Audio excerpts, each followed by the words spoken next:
Assalamualaikum warahmatullahi wabarakatuh. Selamat malam. Hari ini kita mencoba melakukan refleksi diri dan muhasabah. Baik, kita awali.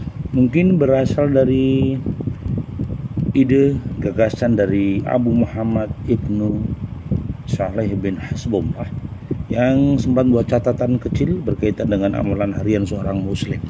Nah, mungkin ada beberapa hal yang kita sampaikan dan paparkan mungkin bisa menjadi energi bagi kehidupan kita dan juga menjadi catatan di dalam kehidupan kita. Baik, sebagai seorang mukmin idealnya kita melakukan kegiatan yang positif. Pengertian positif adalah kegiatan yang insya Allah bisa bermanfaat bagi umat dan juga menjadi identitas diri sebagai seorang muslim. Mohon maaf. Jadi kayak apa identitas seorang diri ya muslim itu? Ya tentunya identitasnya di akhlak atau budi pekerti.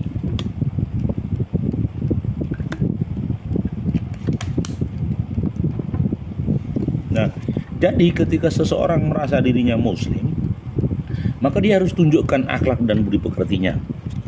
Maka orang mukmin yang paling sempurna keimanannya adalah yang paling baik akhlaknya. Itulah statement pernyataan Rasulullah. Dan yang terbaik di antara kalian adalah yang paling baik kepada istri-istrinya. Jadi sebenarnya akhlak itu adalah hasil akumulasi perilaku, tindakan, dan ucapan seseorang.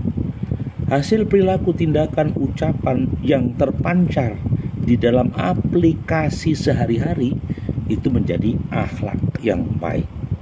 Maka konsepnya yaitu tunjukkan akhlak kita, tunjukkan kemuliaan kita ya kepada insan, kepada sesama manusia.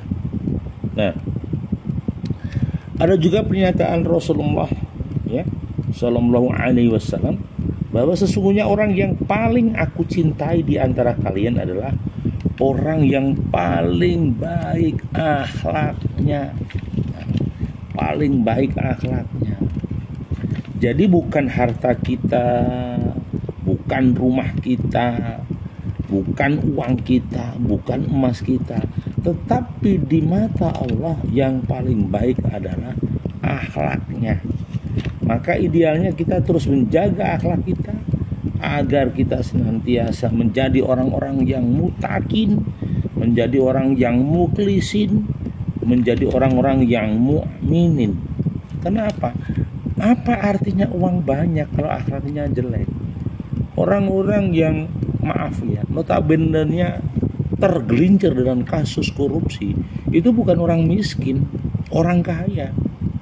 Orang yang melakukan kejahatan kerah putih bukan orang miskin. Dia punya orang yang punya pangkat dan jabatan. Kenapa dia itu lakukan?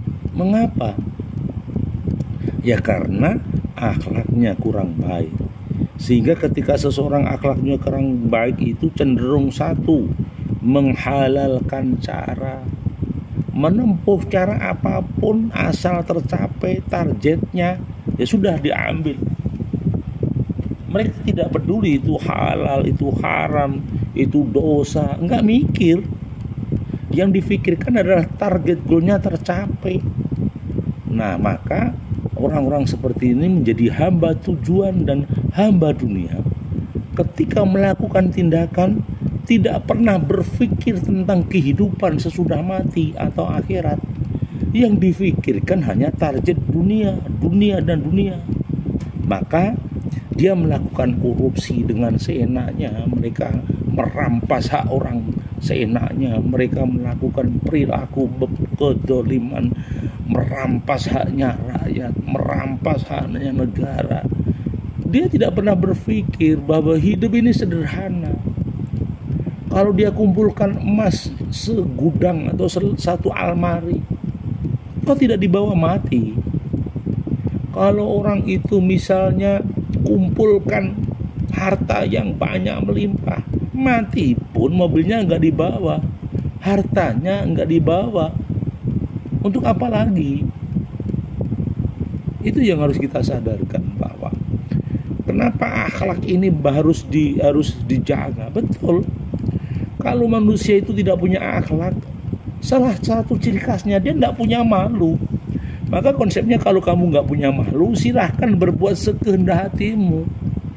Iya, seperti hewan, seperti domba, kambing, ayam, dia nggak punya malu karena ayam tidak punya akhlak. Dia punya insting, gitu loh. Jadi kalau manusia tidak menjaga akhlaknya, menjaga etikanya, hancur kehidupan, hancur dunia. Ya, kenapa begitu? Iya. Apalagi yang menjadi parameter nilai?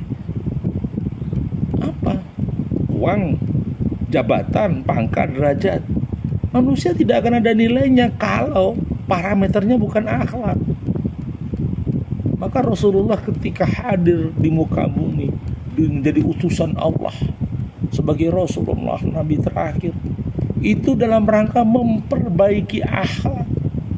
Orang-orang yang jahiliyah, yang menghalalkan cara, yang melakukan kemusyrikan, melakukan tindakan yang merampas hak orang lain, diberesi sama Rasulullah.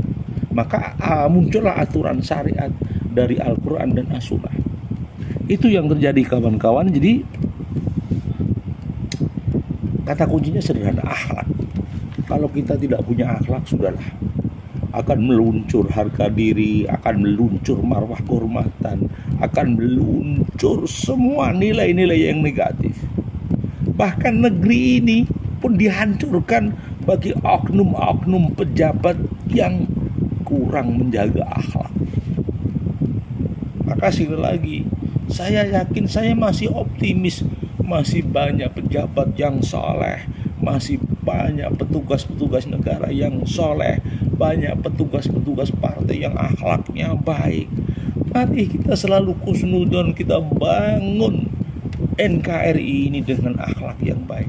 Ketika kita bangun yang akhlak baik, satu, kita akan mendapatkan kebahagiaan di dunia dan di akhirat.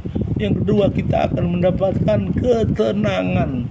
Kita akan meraih baldatun thayyibatun wa rabbun ghafur. Negara yang gemah ripah loh jinawi, toto tentrem karto raharjo. Semoga ada manfaatnya. Mohon maaf banyak kekurangannya, bisa dikoreksi dan diberi masukan. Sekali lagi, ketika ada kebenarannya, itu hak mutlak, hidayahnya dari Allah. Ketika ada kekeliruannya, itu karena kedoifan pribadi kami. Saya mohon maaf. Masih bersama Sukamto Sastro di Menjo Channel. Semoga berkenan untuk subscribe, like, dan komen, serta tekan tombol loncengnya, sehingga kami bisa memaparkan informasi dan motivasi. Terima kasih, bahagiamu, bahagiaku, dan bahagia kita bersama. Assalamualaikum warahmatullahi wabarakatuh.